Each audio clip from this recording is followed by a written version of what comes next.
Well, good morning, everybody, and welcome. This is our community dialogue on health and wholeness.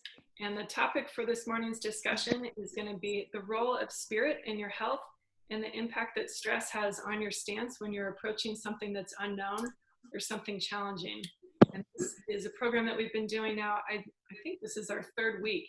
And our intention really was to create a format that's integrative and diverse in nature, and that we invite people from our community, and we've invited people far and wide. This is a 7 a.m. on the East Coast call, so we do have some friends that are spread across the country, but this is awfully early for some of our friends and colleagues or even further out towards Hawaii. So on Monday, we'll probably have another group of folks that incorporates people further west. But I'm grateful to see everybody, and I have to say, amidst all the changes that we've experienced in our community, I don't normally get to have a cup of coffee with all my friends like this. So this is a treat in and of itself.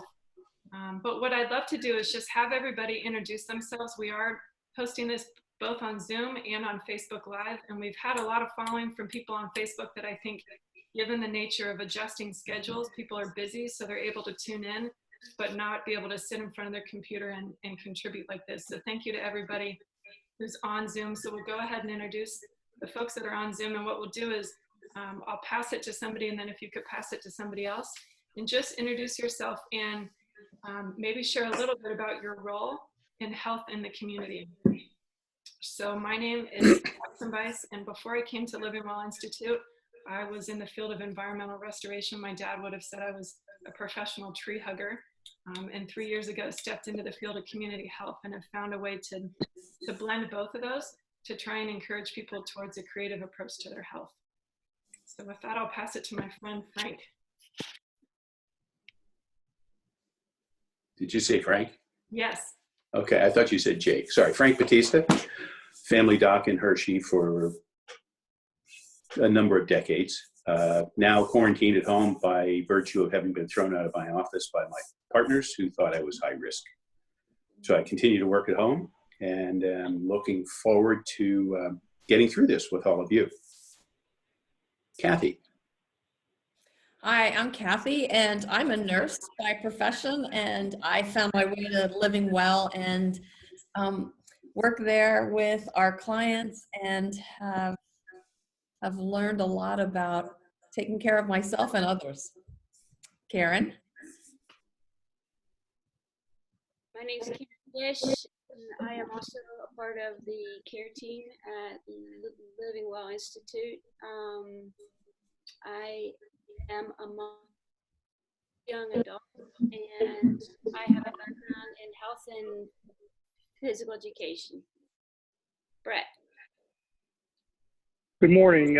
My name is Brett Dormer. I'm a dentist by profession. I also am currently working very little clinically based on the laws here in PA. We're kind of restricted. I'm in the office every other day, just kind of fielding emergency calls, and have seen a few patients a day, but it's very, very limited based on what we're allowed to do, minimal treatment. And so I'm trying to stay busy with administrative stuff, getting caught up on some computer things, and trying to get some other business related things underway. Penn? Good morning, I'm Penny Koval, and my husband and I are chiropractors, and we are the family that have founded Living Well. But I have to tell you that as I watched this morning, I'm so excited to see the diverse group of experts and professionals who contribute to the vision of Living Well, which is really to incorporate a whole person health program into our community. And yeah, this situation that we're experiencing with COVID has given us an opportunity as a team and as a community to get creative and to care for people in a more holistic way based upon the reality of the social distancing and the isolation that we see happening. So we've been very busy, just doing work a little different, but as a community nonprofit, we have the opportunity and the privilege to get creative. And so I'm grateful for all of you guys because yeah, it's been a very interesting experience, and we're learning a lot. Nelson? Good morning. I'm Nelson Bechtel, retired pastor. Currently serving as a Bishop in Elizabethtown, over the Mennonite churches there. I'm here to listen this morning. I just want to hear what you have to say. I don't know that I'm an expert and have anything particular to contribute, but I'm interested in the subject. Who didn't go yet? I don't know if I'm ready. So somebody pick up from there. What is it, John? Could you introduce yourself? I'm John Swaneyberg. I'm at home too. They kicked me out because I'm too old. So to be around people.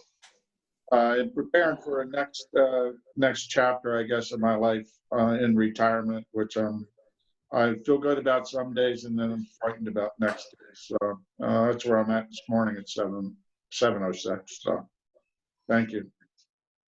Thanks, John. Angie, could you introduce yourself?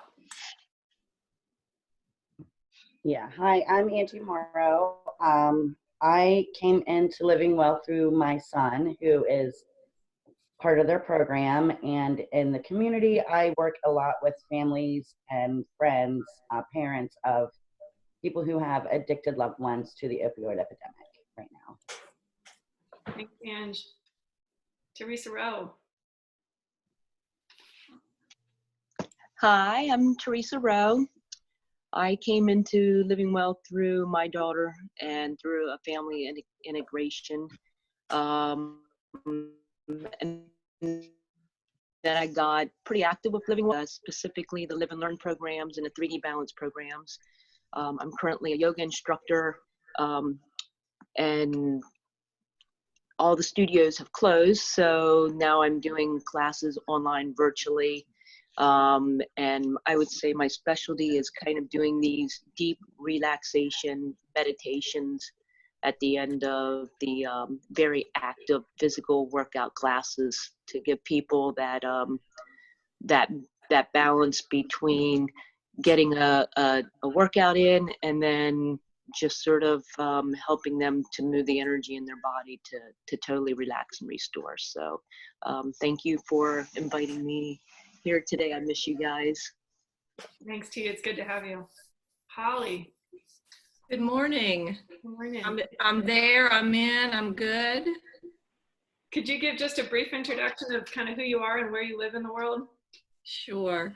I live in West Virginia in a rural area, and I am a part of Living Well through Penny, only that she and I went to chiropractic school together, and that's in another whole story. But currently, yes, I'm a practicing chiropractor.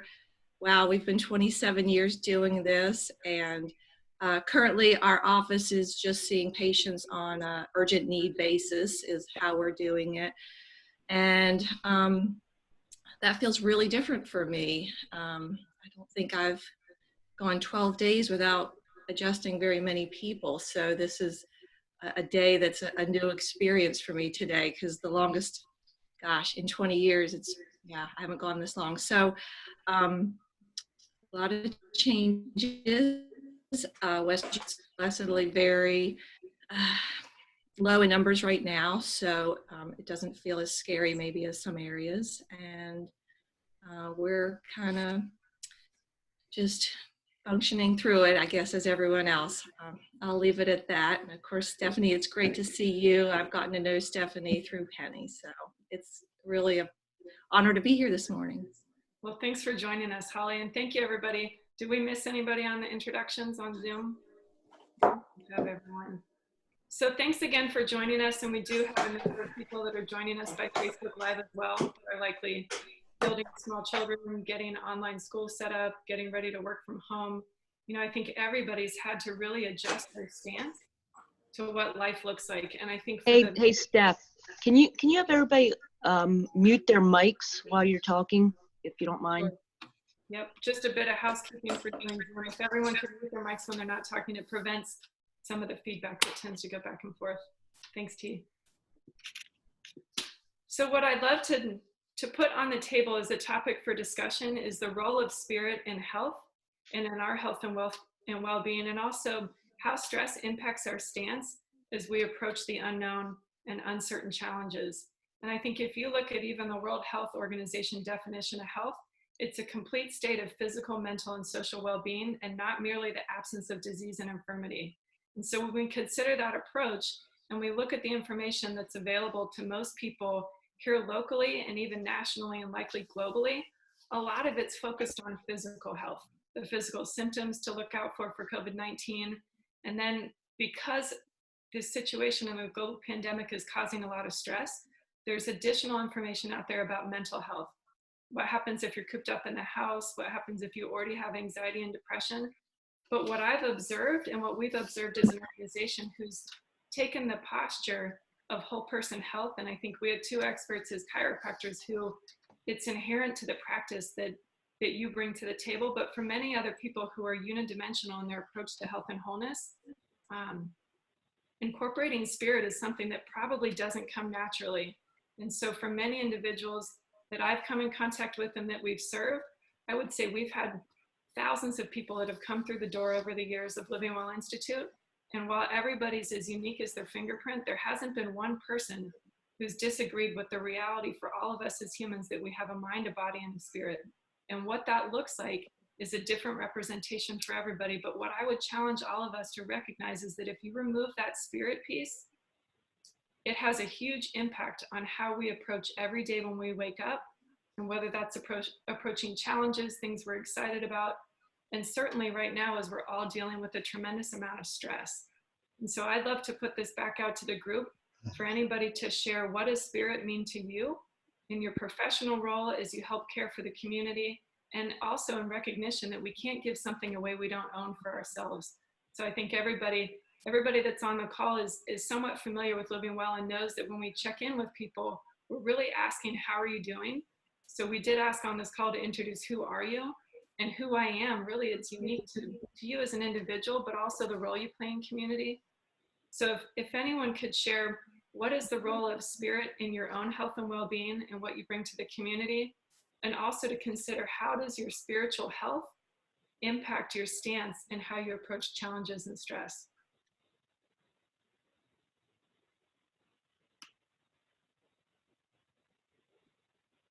I see Frank smiling. Frank, I'd love to hear from you. Can I call you out and ask you to go first?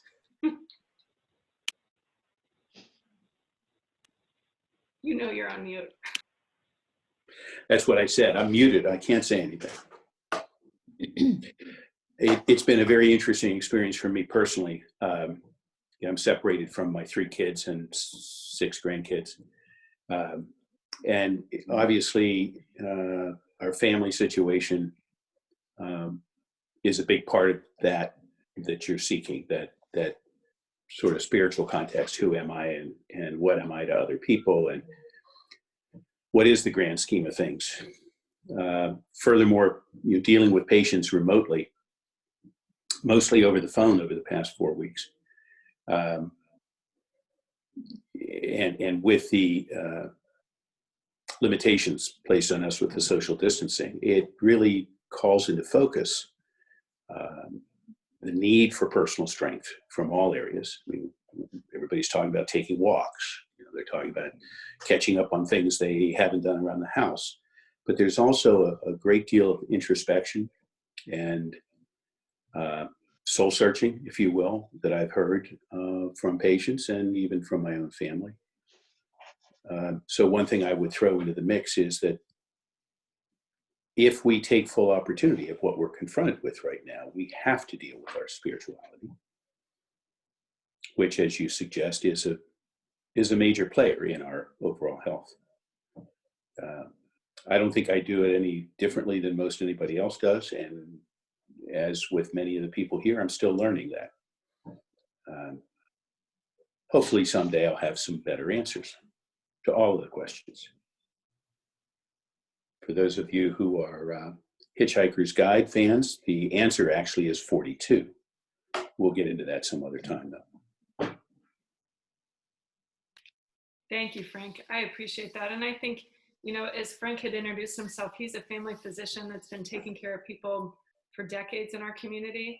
And I can't quite imagine and put into context what it feels like for you as a physician to not have that contact with your patients. And I know you to a person and to a physician to know that that deep connection that you have with your patients is invaluable, and it's part of what makes you so effective as a physician. And so the change in stance for you to now be at home and then to be forced to connect to people remotely, it's an incredible challenge. And I think some of the points you brought up of really that deep introspection and that intrinsic motivation that we really all need to grab onto. I think, you know, a few weeks into this here, at least in Pennsylvania, we've been under a shelter in place for probably going on 3 weeks now.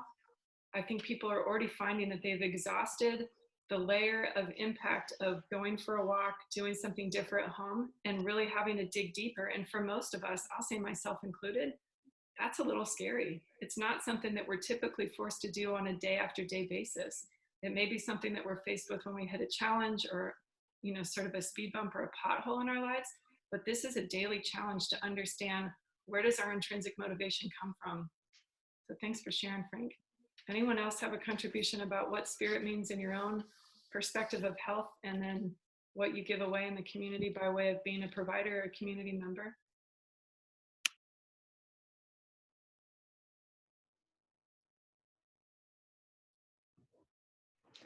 Hi, it's Penny. Oh, I thought I was on the phone. I had to orient myself.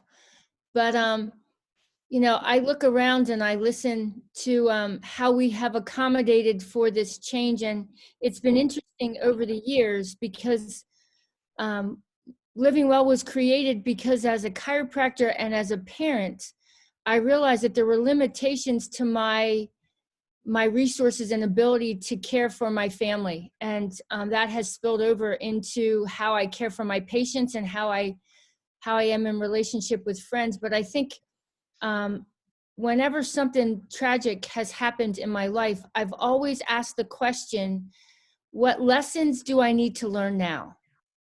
And I think, you know, when we started talking about expanding the continuum of healthcare from the physical and even the behavioral health and the mental health, we added the component of social spiritual, because we realized that as we served people, and I listened to Frank, we've had the privilege of co-laboring for a long time, and we get to see that now. Kathy's a nurse, and Holly's been a chiropractor, and Nelson's a pastor, and Angie works with families in crisis, and Karen helps with spiritual care, and Steph is an expert in experiential education. And so for me, the outcome of learning to look at life from a mind, body, spiritual perspective, which we refer to as life in 3D, it might be the concept of mindfulness as well. You cannot really take in the whole life experience unless you are willing to be able to understand the intrinsic impact, or the impact that the external and tangible realities have on our intrinsic and inner being. And I think this is almost a great opportunity for many of us to expand our understanding of health and wholeness. And I think for many people, at least for the people that I've been caring for, and the increase in stress has a way of either exacerbating our symptoms or causing us to rise up and find other ways to solve problems. And I think we have a choice, professionally and personally, to choose which one we want to do. So I think about, I mean, right now we've got, my husband and I have our 3 children who are in our house, and we have limitations relative to our chiro office, but our Living Well practice has been, we've been very busy.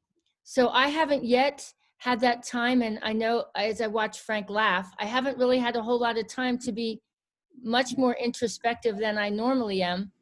But I'd like to think that when you begin to operate in 3 dimension, where you're aware of what's going on in your body, what's going on in your mind, and what's going on in your spirit, you see life completely different. And so my hope is at some point in time, we'll look at this situation and everyone will have learned a lesson that they probably would have never learned otherwise. To get used to that. I would suggest that we were all given the opportunity to do that, Penny. you're ever the optimist to say that we will do that. I'd suggest, just as John mentioned, he's having questions about retirement. This is a sort of a nexus point for him. I think one of the things that I would suggest is that this is an opportunity for all of us to hit the reset switch.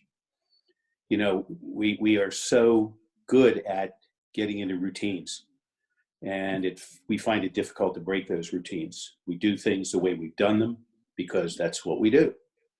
And if we find new values, we think about them, but incorporating them sometimes is not an easy task. Well, this is a chance for us to not start over so much as put a pause button in effect to decide what it is we're doing, what it is we've been doing, and now that we've given the opportunity, what it is we want to do.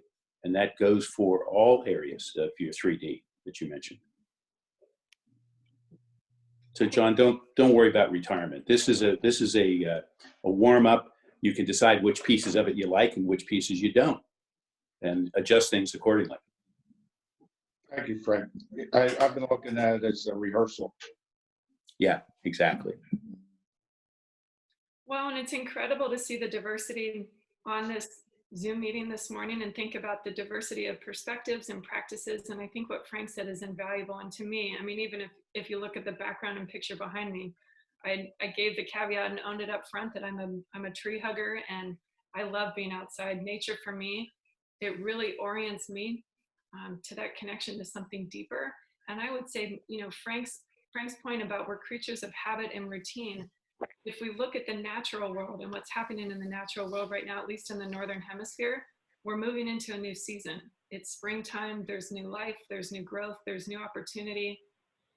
I've encouraged myself, even in times where it feels stuffy and like Frank said, I've been cooped up in my house, I'll throw the windows open when it's warm enough just to get a breeze to move through. And so to consider what Frank just challenged all of us with, to hit reset, to think about creating a new context that we could live into, because we're amazing creatures of habit, to have a default context of what our life and what normal looks like.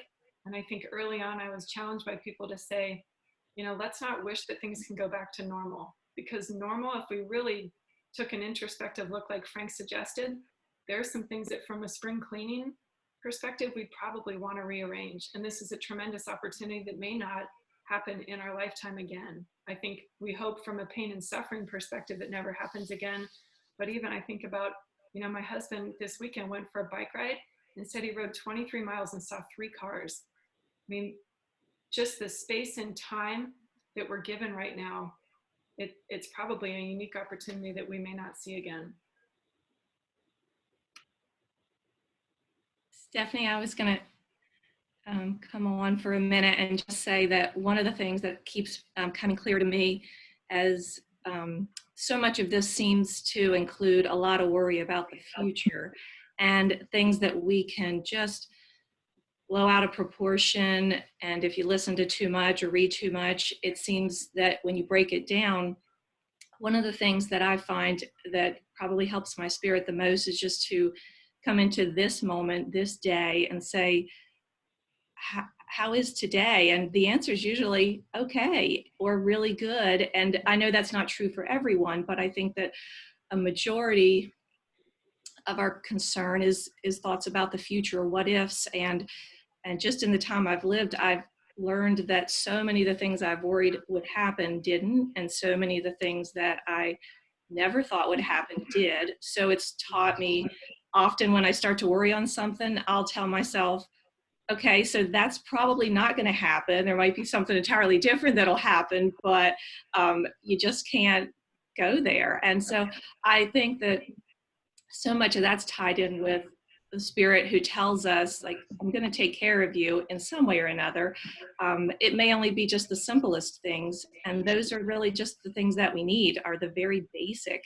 And I think for a lot of people, it's helped us come back to that and realize, what do I really need in a day to be okay? You know, it's not that much, and we can be okay in our minds if we choose to be. And so at this time, I feel like I'm not maybe reaching my community very well because of the fact that it felt like we were maybe contributing to the problem if we were seeing patients on a regular basis hands-on. So at this point, I feel like it's more just the people that I'm in contact with occasionally to try to share that mindset as well. So that's my spirit thought for the day. Well, thank you, Holly. And that's invaluable. And you know, I think even by virtue of the choice that everybody's made this morning to spend an hour together and to give this to the world, I think this no doubt will have an impact far greater than 6 feet, or even I think about you, Holly, and being in a rural area and making a choice to help contribute to the health of your community by both treating patients that are in crisis and then not treating other people. I think we're all contributing to the solution for sure.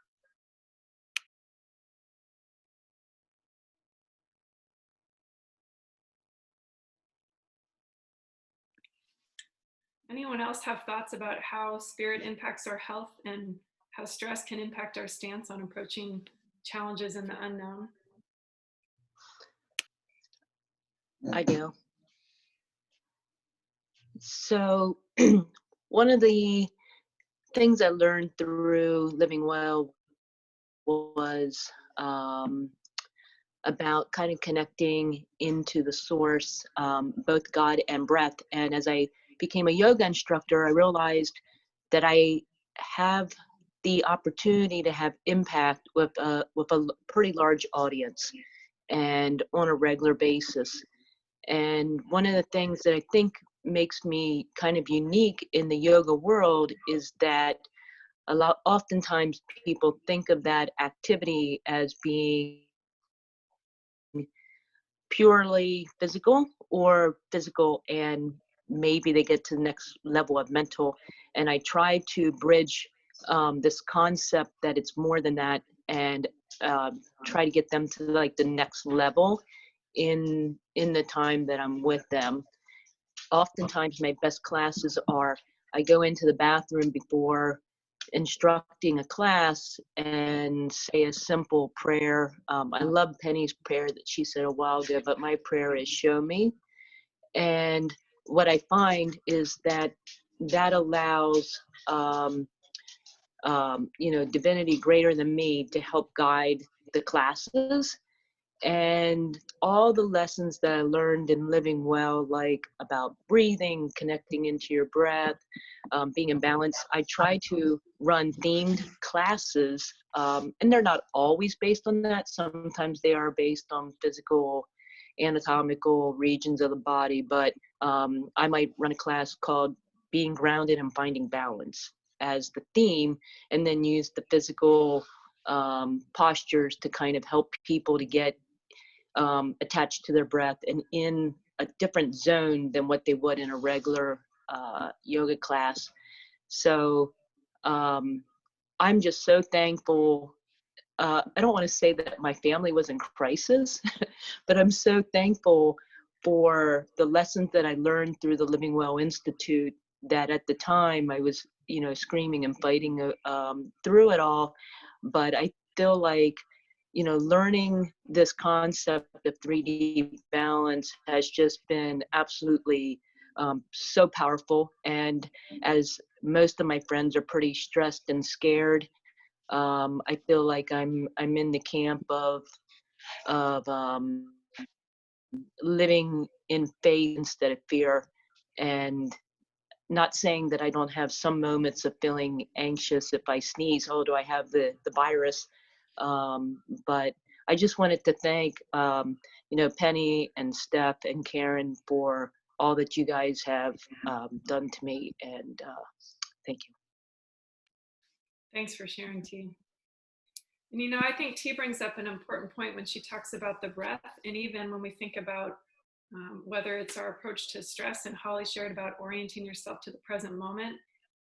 Pen, would you be willing to share a little bit about what Dr. Jenny Sanders had talked about, and even physiologically, what we can do to build our immunity and the connection to spirit and our breath as we approach these challenging times? Was that to me, Steph? I'm sorry, I coughed a little bit. Frank, can you help me out? No, I mean, it's funny because I actually had to call a client or actually I think it was a provider, and I started to cough. And just like T said, I mean, you have this symptom and all of a sudden you're like, I mean, it crosses your mind like, should I be afraid? And then I realized that it's springtime and the pollen is really bad. And so it's not uncommon for that to happen. But I do think, you know, T, I so appreciate the opportunity, and I laugh when Frank follows my conversation and says I'm this eternal optimist. And I guess I would say, you know, optimism in my mind isn't something that just happens to me intrinsically. It happens because I've chosen to select environments and people that fuel my fire. And sometimes those people are patients who are non-compliant and they're cranky and they drive everybody else crazy. They drive me crazy too, but that's what justifies my behavior. But Steph asked me if I might put my doctor hat on. So I'm going to get serious now. And Brett, I see your face smiling, so feel free to chime in here at any moment. Brett's our dentist friend, and I just feel like I've got Brett beside me. He's on our board, and Kathy's a nurse. So if I get too crazy, Frank, just to let you know, even though we miss you in the trenches, I'm trying to behave myself.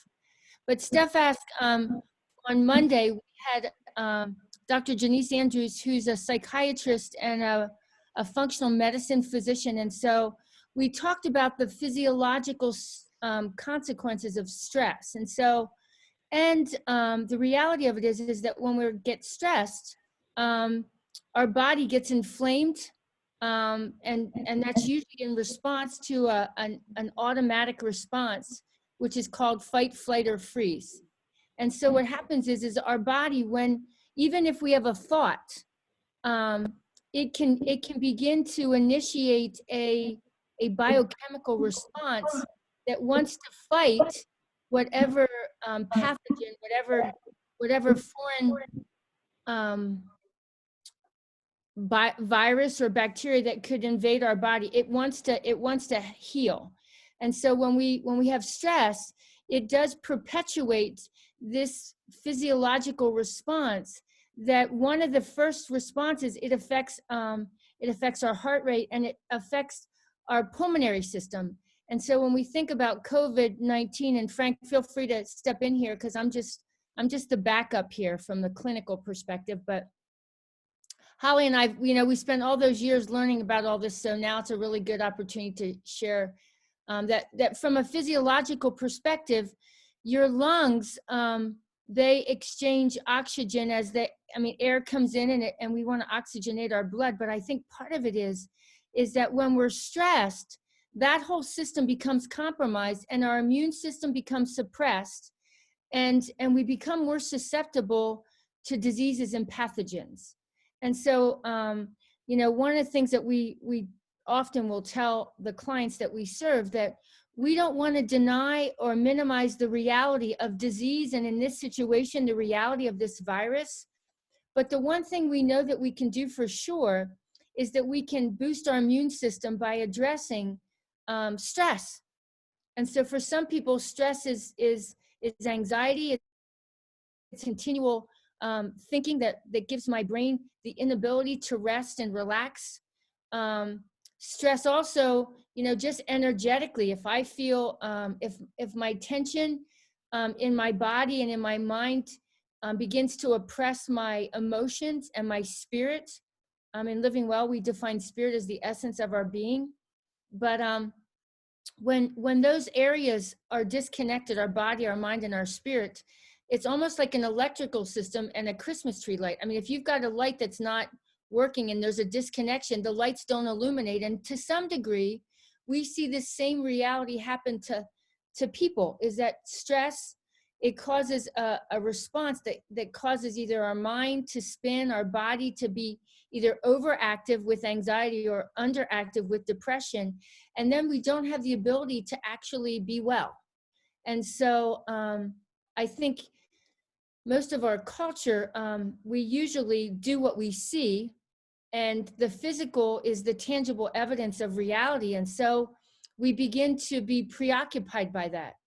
And Dr. Andrews and actually Dr. Paul Curtin were with us on Monday, and we talked about the psychiatric component of stress, and then we talked about the physiological, and so those are the mind and the body. But it's amazing that sometimes your breath, which is a very, it's almost a primary activity that every person participating in the Living Well program learns how to breathe and learns the importance of their breath. And so breath means pneuma, and pneuma means spirit. And so we try to encourage people to realize the value of breathing. And I often say, from a physical perspective, you know, you can go and you can be in an accident or have brain damage and be brain dead, and they can put you on a device that will breathe for you, and you'll still be alive. Modern medicine can also, we can replace people's hearts, and we can remove a heart and put a person on a bypass machine, and the person is still alive. But the minute that we cover our mouth and our nose and we can't breathe anymore, we die. And so I think it's kind of interesting that this unprecedented battle that we're fighting is an invisible virus that affects our pulmonary system. And so I say that because I think this is a great opportunity to learn and to confront our fears. And as Teresa said, to choose faith. And for everybody, that's something different. And it might be mysterious for people who don't consider themselves to be spiritual. And you may think as a healthcare provider that including spirit is too far out there for you. But Christina Polkowski is an internist, and she's a physician who created, she's out of Washington, I think University of Washington down in DC. She created the Washington Institute for Spirituality and Health. And they were pursuing with the World Health Organization that spiritual well-being, that there's an acronym, FICA, which means faith, importance, community, and what's the A? I forget. Steph? I think address. So your physical address, the demographics. And how do you incorporate that into your community? And so I guess what we want to stress this morning is that incorporating stress into the clinical picture of this epidemic, it's not unscientific. As a matter of fact, it's an essential component. And I think for those of us who are professional healthcare providers, we have seen the value of that. And I think at times it's difficult to get our patients or our clients to focus off of their pain or their fear. But I don't know, Frank, if you or Brett want to contribute to this, or even Kathy, as clinician, and Holly. So I think, yeah, that's kind of the quick view of how we as healthcare providers want to incorporate and include spirituality in supporting people as they try and find a level of well-being that would sustain them in this time.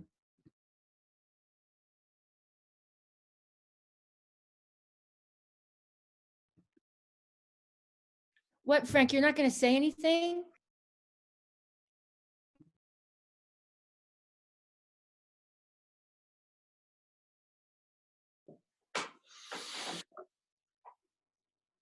Hard to follow that. You know, certainly these times bring out the best and the worst in all of us. We have impulses. You know, we want to go into the store without masks and gloves and dance around saying, I don't care. Unfortunately, there are people that do that. There are impulses to shake off the restrictions and to proclaim our invulnerability. We're vulnerable. We're vulnerable on many levels, as you suggest. We're vulnerable physically for certain. Many of us are vulnerable spiritually. You know, what does this all mean? And should I get the bug? And should I have a bad outcome? What does it mean for me? What does it mean for my family and those people that have been close to me? I mean, there are so many of these questions that we find ourselves confronted with. I think one of the things that I've taken away from this is I think each of us has to absorb as much as we can in terms of lessons from others, in terms of things that you've spoken of, Penny. But we have to come to a good point for ourselves before we can share and help others. I mean, certainly we can continue a dialogue and learn from others. We can refine our position. But it certainly helps if we start with a position of strength within ourselves. And one of the things that this episode in our existence does for us is it strips us down to the basics. And we're confronted with the question of who am I? What do I believe? What's important to me? What if? And if we're able to come to some comfort set for that, we can then test it out in communicating and in sharing in groups like this to refine it a little bit further, to question whether we've thought it all through, whether we can add to it. If we do that, and if we are in a position of strength, then we're in a position to help others as well. I think that's one of the keys to any of us that are in patient care, that are in families where we may be seen as people of counsel. I'd like to think my kids think of that. I'm not sure.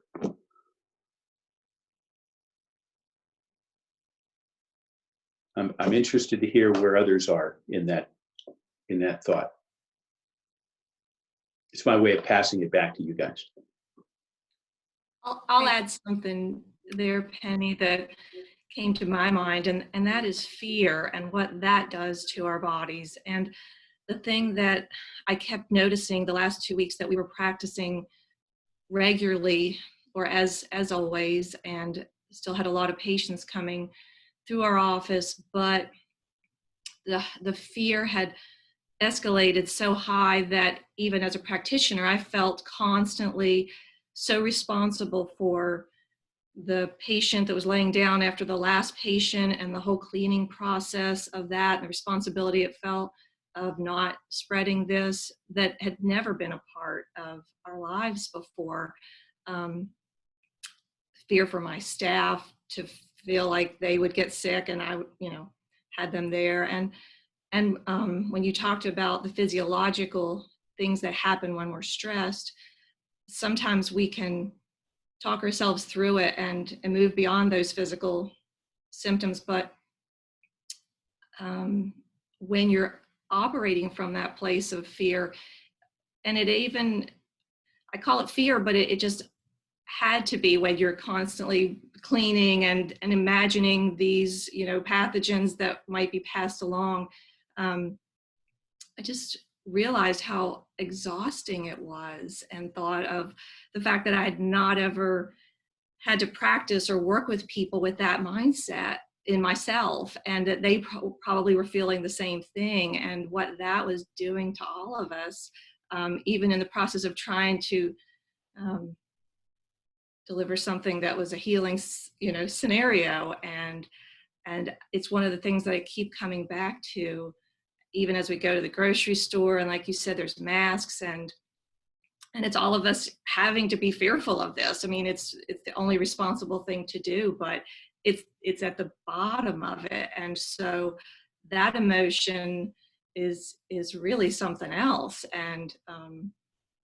And so I think about after the time period that we're closed, and we try to go back into, again, a normal sort of thing, that who knows what that'll even be. And then wondering how long we'll have to operate from that place, and what that'll be like physically for all of us, that emotion to kind of be at the bottom of dealing with this crisis. So I haven't quite figured out how to deal with that one, because usually when I'm in the office, I'm not worried about being sick. If I get sick, okay, fine. And even with this, I feel like that was not a huge concern, but just the whole overall spread of it that felt like a concern. So there's something just to add into the mix of that, as something that came to me after you spoke, Penny.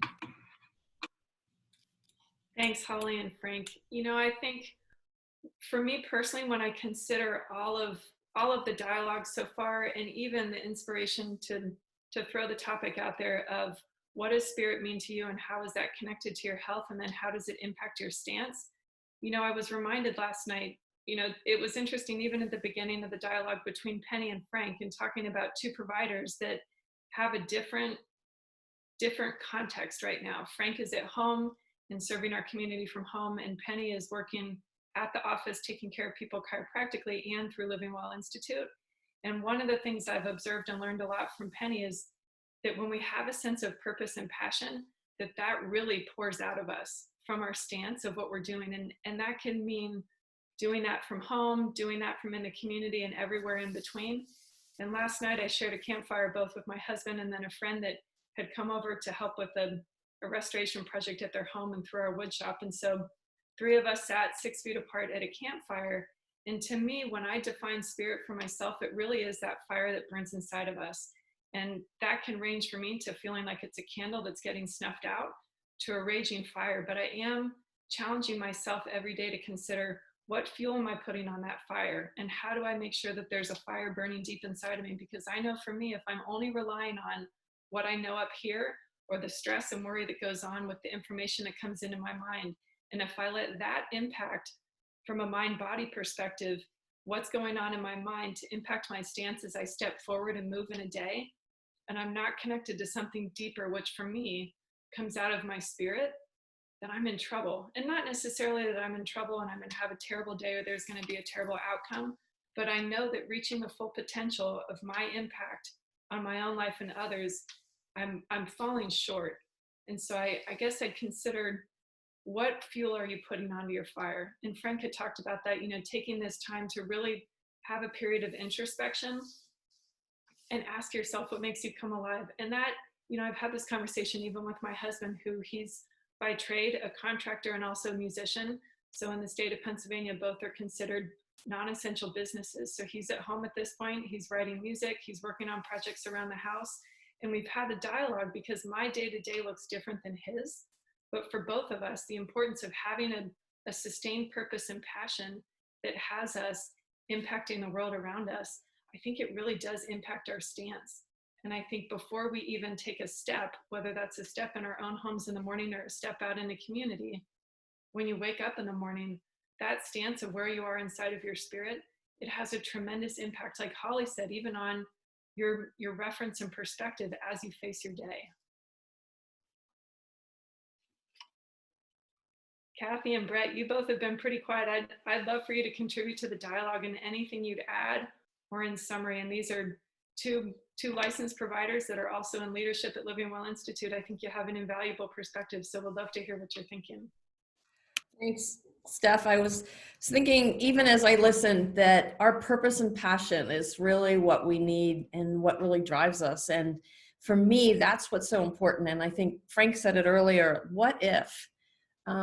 And I guess that it's something that I ask myself all the time, what if? And I need to dig deep and realize what I believe and what is my purpose and passion. And I can't live in fear. Holly, you talked about fear, and I know that that's the bottom of this, all of us. And yet it's that what if. And so when we talk to our clients, it's really stopping them and making them look at what if. And the sun comes up today, and so it's a great day. And we just need to refrain and just look at other things that can really fuel that purpose and passion within us. And that's what's important for me. So it's hard not to get stressed out. It's hard not to live in my mind. But yet, if I keep looking at it and just saying, well, what if? And it just reframes me. Thanks, Kathy. I'm sitting here thinking about it from a standpoint that there seems to be a dichotomy for me personally. I have the professional side, which, you know, for me is, I think, primarily at this point feeling a sense of responsibility. You know, I want to be respectful of the physical risk that everyone is under at this point, and I feel the responsibility to my patient population and my lack of being able to be, you know, really available for them at the level I'd like to be. And, you know, in addition to that, I feel responsible to my staff. You know, I want to make sure that my staff is well. You know, both physically, mentally, financially, which is a big impact, obviously, for a lot of the staff. So, on a professional level, I find myself, just feeling really responsible and feeling like I don't have a lot of control over the need that I feel to be responsible.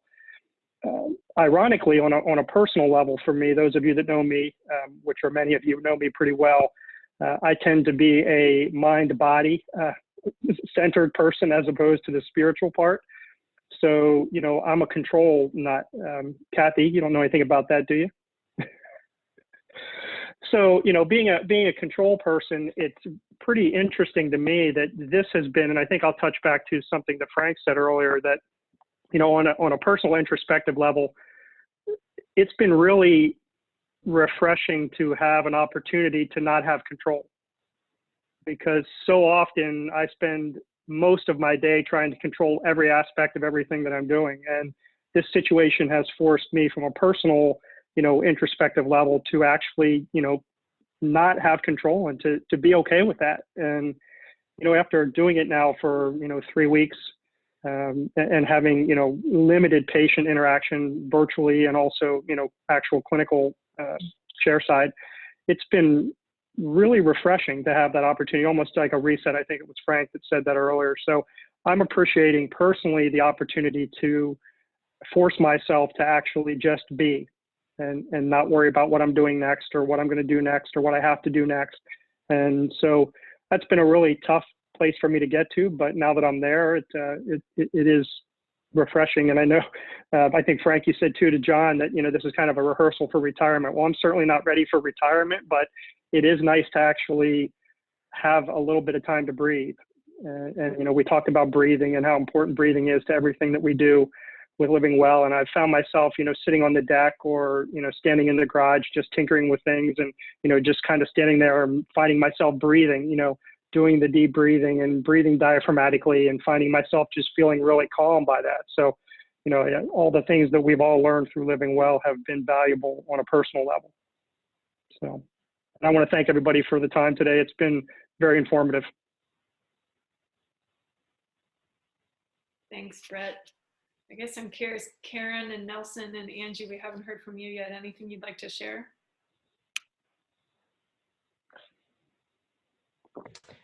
Well, I can share just real quick, just listening to all the comments and the dialogue going on.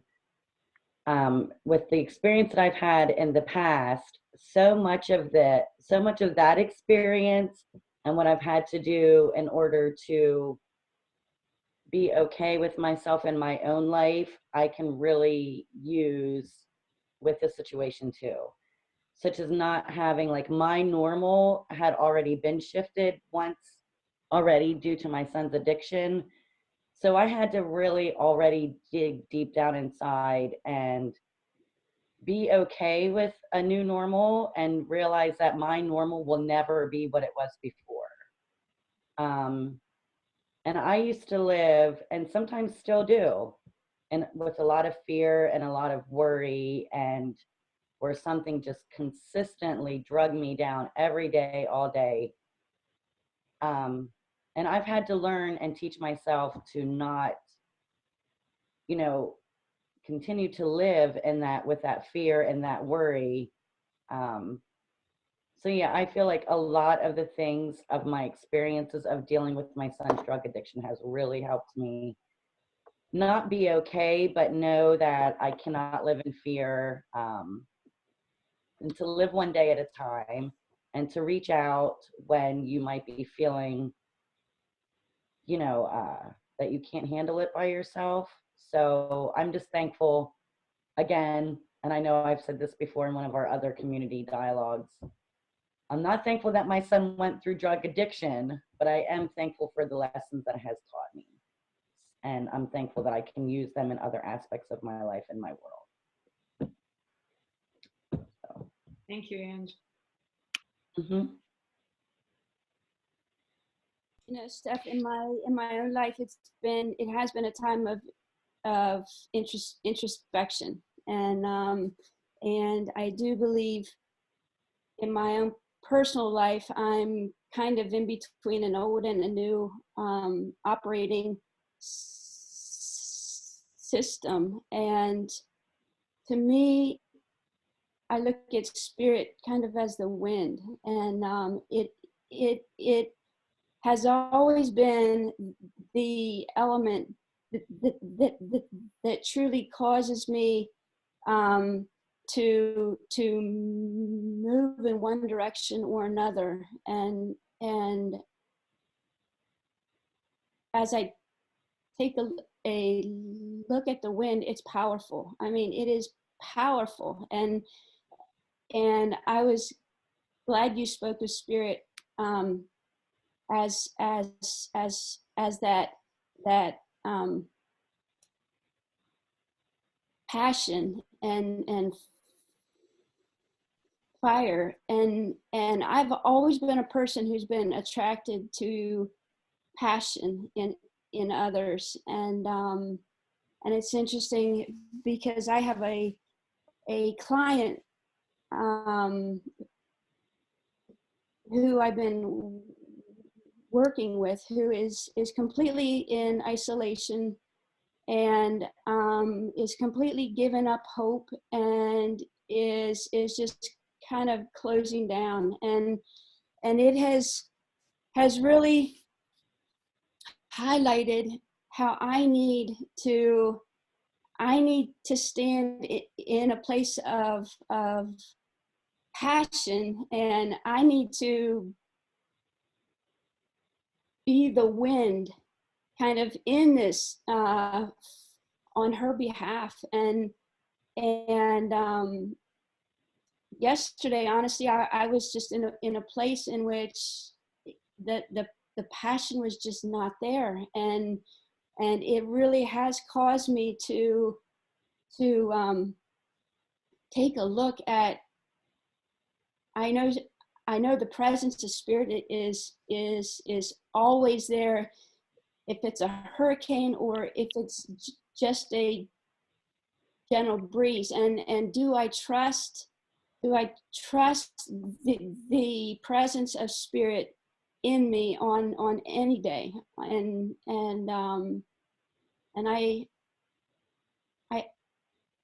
I think I'm in a time in which it's getting extremely real and personal in my own life, and I'm excited. Thanks, Karen. Nelson, Can I take just a second and say hi to Karen? When I came on, Karen, I didn't have the gallery view. I didn't know you were on there because I missed the first part of the introductions. And so I also know Karen because she came and visited in West Virginia with Penny and Steph. And good morning, Karen. Thank you, Holly. It's good seeing you.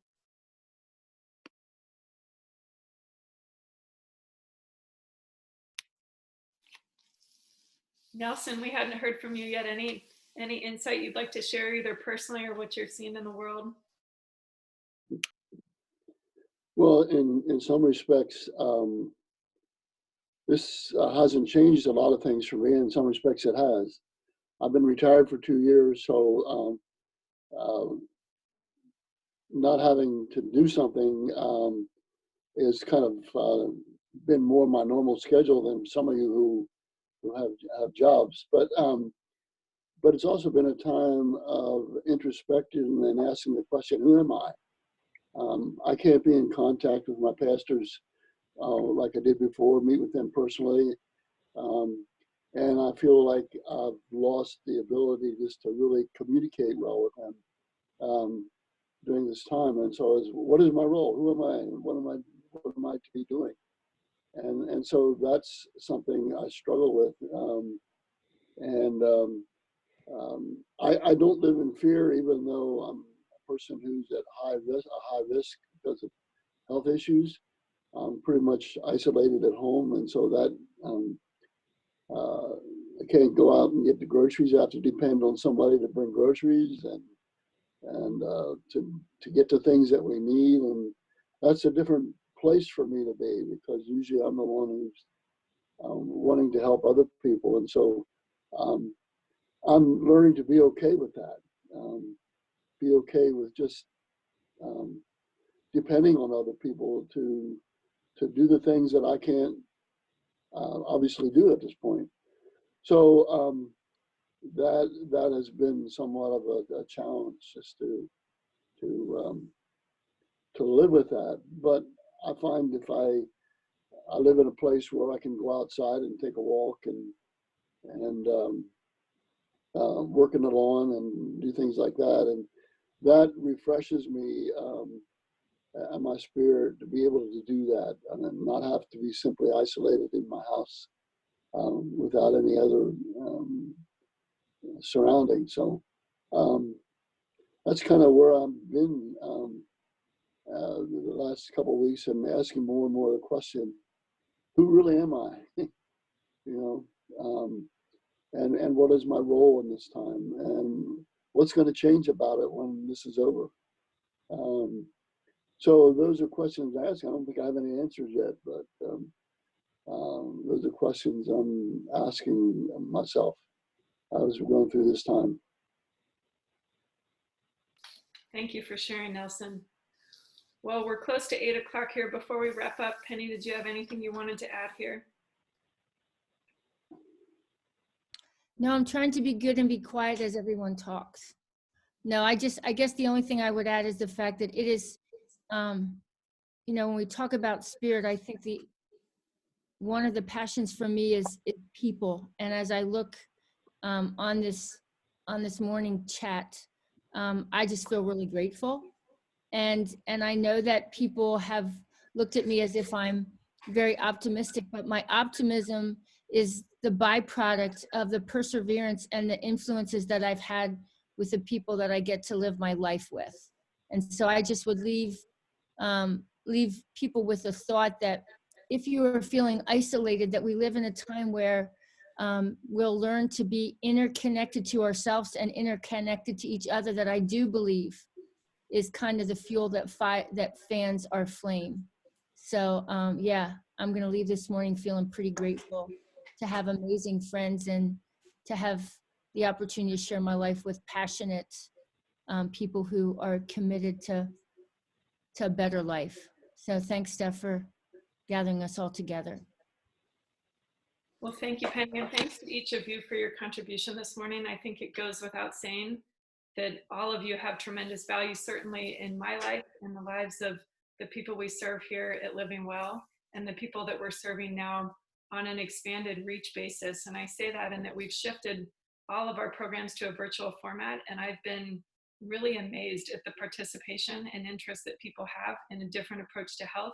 So I'd encourage all of you to extend this invitation to people that you know that could benefit from something like this. We're holding these on Thursday mornings at 7 a.m. Eastern, and then on Monday evenings at 7 p.m. Eastern.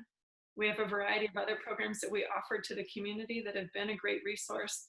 John and Angie and I lead a recovery meeting on Tuesday evenings at 7 p.m. Eastern. We have a Live and Learn program, which is led primarily by Karen and supported by our team, that's on Tuesdays at noon. And we have a mindful movement and stretching class called 3D Balance. It's on Wednesdays at 3 that Kylie, Penny's daughter, leads. So a lot of different opportunities to contribute and also to participate. So thanks to each of you. And my hope is that you all recognize the value that you have and that your reach, whether you're working from home or out in community, has a tremendous impact on the health and well-being of our community. And I'm confident, whether I'm an eternal optimist now like Penny, to recognize that I think as individuals, as a community, and as a culture, we'll end up healthier and more connected on the other side of this. So thank you all for participating. Have a great day. Thank you. Thank you.